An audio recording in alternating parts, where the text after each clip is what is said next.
Hi friends, welcome to Shifani vlogs. மனசுக்கு ஒரு மாதிரி டிஸ்டர்பன்ஸாகவே இருந்தது. ஒவ்வொருத்தரும் ஒவ்வொரு மாதிரி அவங்களோட மூடை சரி பண்ணிப்பாங்க. நான் எனக்கு பிடிச்சதை சாப்பிட்டு என்னோட மூடை சரி பண்ணிக்குவேன். ஹஸ்பண்ட் கிட்ட கேட்டதுக்கு வெளியில் போகலாம்ப்பா, எனக்கு டீயும் பப்ஸும் சாப்பிட்ணும் போல இருக்குது அப்படின்னேன். சரி வாமா போகலாம் அப்படின்னாங்க. 9 மணி ஆயிடுச்சு.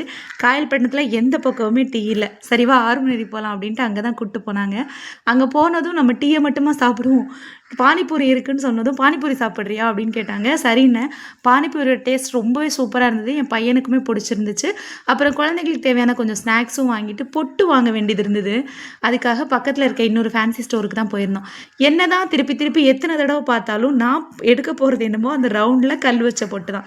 இருந்தாலும் அதுக்கு ரொம்ப நேரமாக செலக்ட் பண்ணிக்கிட்டு இருப்பேன் நான். அங்கே கடையை கொஞ்சம் நேரம் சுற்றி பார்த்துட்டு தேவையான திங்ஸ் எல்லாம் வாங்கிக்கிட்டு இருந்தோம். குட்டி பையன் தான் அரகம் பண்ணிகிட்டு இருந்தான். அம்மா அது வாங்கி கொடுங்க, இது வாங்கி கொடுங்க, சாக்லேட் வாங்கி கொடுங்க. சாக்லேட் பாக்ஸை பார்த்ததும் என்கிட்ட ஓடி வந்துட்டான். அம்மா சாக்லேட் இருக்குது, உனக்கு வேணுமா, உனக்கு என்ன சாக்லேட் வேணும் அப்படின்னு கேட்டுட்டு இருந்தான்.